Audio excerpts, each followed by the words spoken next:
हात लावायचा ना तिला.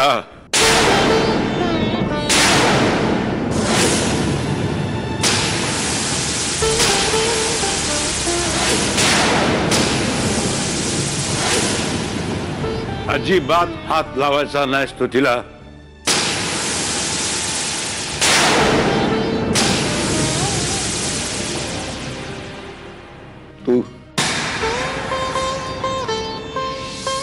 तू कारणीभूत आहेस. तुझ्यामुळे प्राण सोडावे लागले तिला.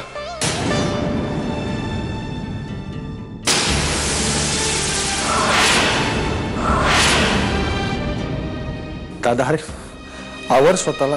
तुझ्यामुळे आज आम्हाला सोडून गेली ती. तुझ्यामुळे.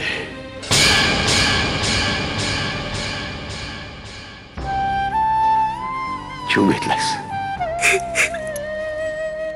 जीव घेतला स्वतःच्या सख्या आईचा.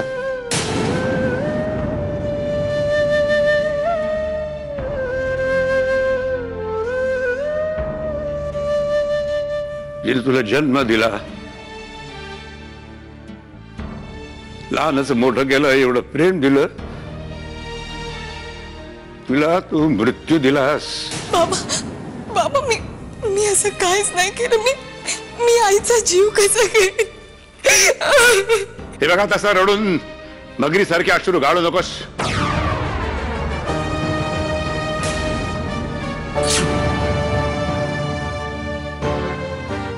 नाटकी. तू मारलंस किशोरीला. तू मारलंस.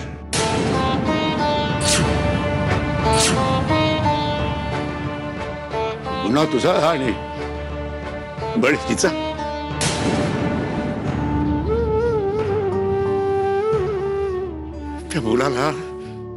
त्या मुलाला कायमचं आपल्या आयुष्यातून जर घालवलं असतं तर आज ही वेळच नसती आली.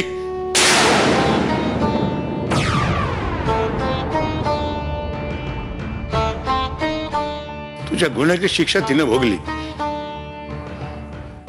जाताना सुद्धा तुझ्याच सुखाची काळजी होती तिला. बाबा बाबा असं का बोलताय. मी आईचा जीव कसा घेईन. मी हे बघा आता तिचे पाय धरून उगीच सगळ्यांच्या समोर नाटक करू नकोस.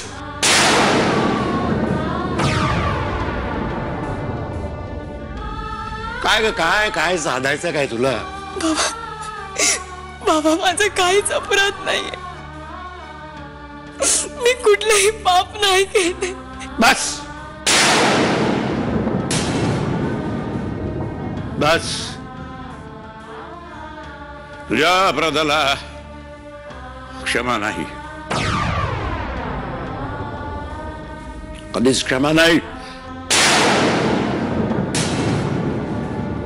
माझ्या घरामध्ये 2 मृत्यू झालेत.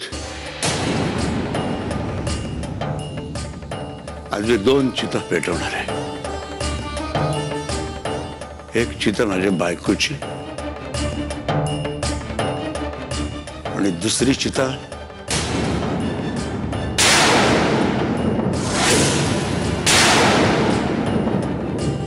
माझ्या मुलीची.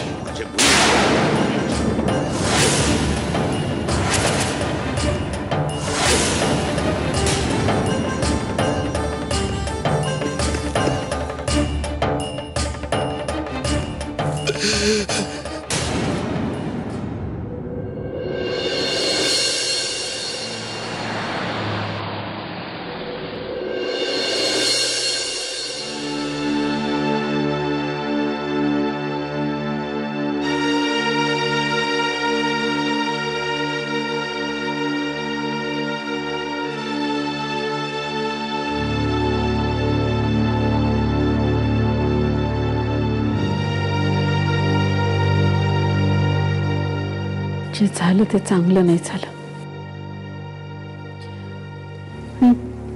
इतकं अचानक. मी समजू शकते तुझी अवस्था सत्याची. हे सगळं अटळ आहे रे. काही करू शकत नाही म्हणूनच तर असं बसून राहिलोय. अचानक सुखच रुसलं या घरावर. ते सुख आता परत मिळवायला हवं सत्यजित. सुखाच्या शोधात निघालेल्या माणसाची गोष्ट किती कठीण असते हे माहिती आहे ना तुला आई. मंजिरीशी बोललास? हे बघ, काहीही असलं तरी जर तिच्याशी बोल. तिला खूप मोठा धक्का बसला. आता तिला तुझ्या आधाराची गरज आहे. आधाराची गरज तर मला पण होती आई. आधारासाठी जिच्या खांद्यावर विश्वासानं डोकं ठेवलं तिनंच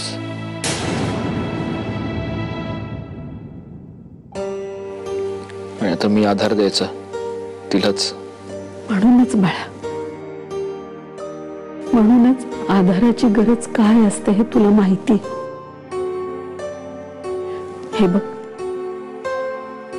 कोणाचा आधारच नसणं ही वेगळी गोष्ट आहे आणि आधार असूनही न मिळणं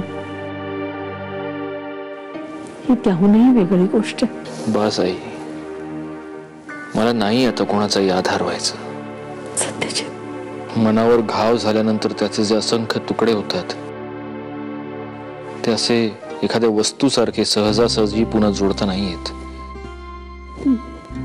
स्वतःवर बळजबरी करून इच्छा नसताना स्वतःला कुठवर ओढत राहायचं. सगळ्याच गोष्टी इतक्या बिघडून बसल्यात. आता हा गाडा तसाच ओढत राहायचा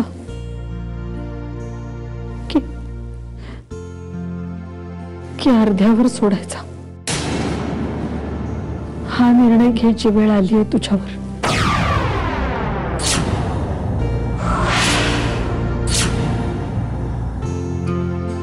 मी जर हा गाडा अर्ध्यावरच सोडायचा ठरवला तर तुला मान्य असेल? सांग ना. मला तुला सुखात बघायचंय सत्यजित.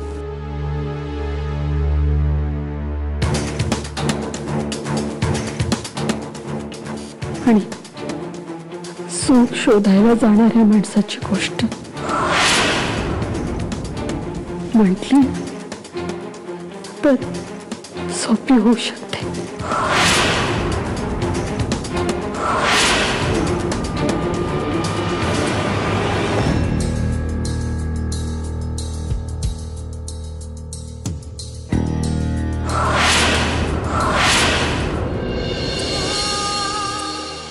मला ती मंजिरी आठवते.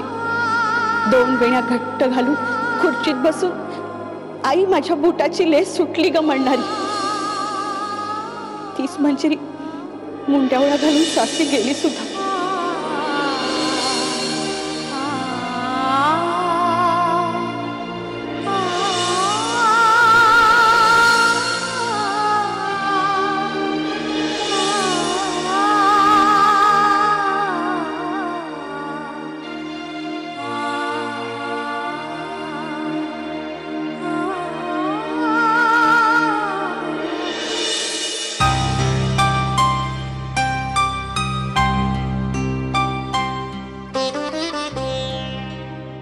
जे झालं ते वाईट झालं. तुझ्या माहेरचे दरवाजे तुझ्यासाठी कायमचे बंद झाले आणि आता कितीही पश्चात्ताप केलास तरी त्यातून काहीच निष्पन्न होणार नाही. तुझ्या एका चुकीचे हे किती परिणाम झालेत ते तूच बघ आता मंजिरी. पण मी सत्य सोडलेलं नाही आणि ते सत्यच त्या परिणामांशी लढायला बळ देईल मला.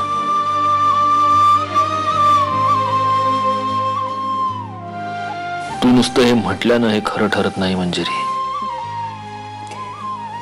खरं खोट हे निर्णय घेण्यात कधी कधी चूक करतो आपण, असं नाही वाटत तुम्हाला? मी या सगळ्यावर चर्चा करायला इथे बसलेलो नाहीये. मला एवढंच सांगायचंय की ज्या दिवशी माप ओलांडून तू या घरात आलीस त्याच दिवशी हे घर तुझं झालं. फसवणूक करून का होईना पण तू माझ्याकडून आयुष्यभर तुझा सांभाळ करण्याचं वचन घेतलंस आणि माझं वचन मी मोडणार नाही. तुझे वडील म्हणू शकतात की या घरचे दरवाजे तुझ्यासाठी कायमचे बंद झाले, कारण ज्या दिवशी तू या घराचा उंबरठा ओलांडून या घरात आलीस त्याच दिवशी ते घर तुझ्यासाठी पोरकं झालं होतं. पण मला असं म्हणता येणार नाही. त्यामुळे तू या घरात राहू शकतेस, किंबहुना तू या घरातच राहायला हवंस. माझ्या यातना तू माझ्या बरोबर भोगायला हव्यास. तीच तुझ्या चुकीची शिक्षा आहे. चुकीची शिक्षा नाही ही, नशिबाचे भोग आहेत आपल्या दोघांच्याही.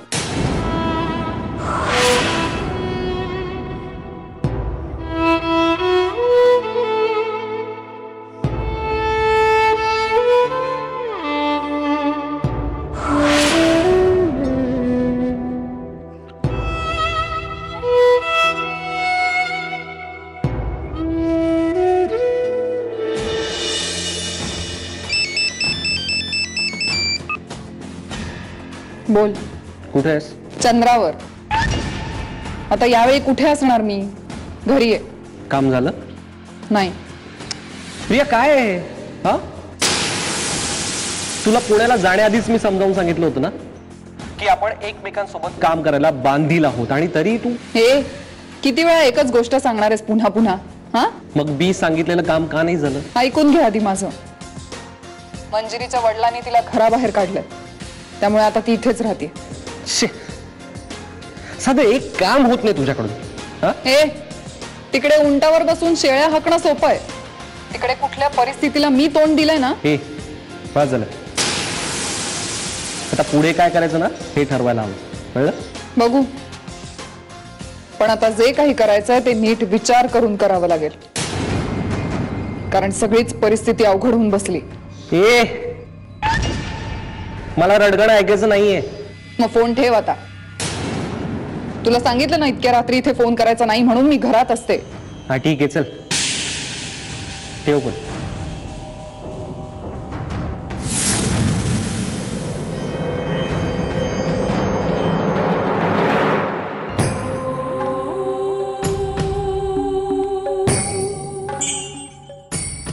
नक्की काय काय शिस्त आहे कळेल का मला?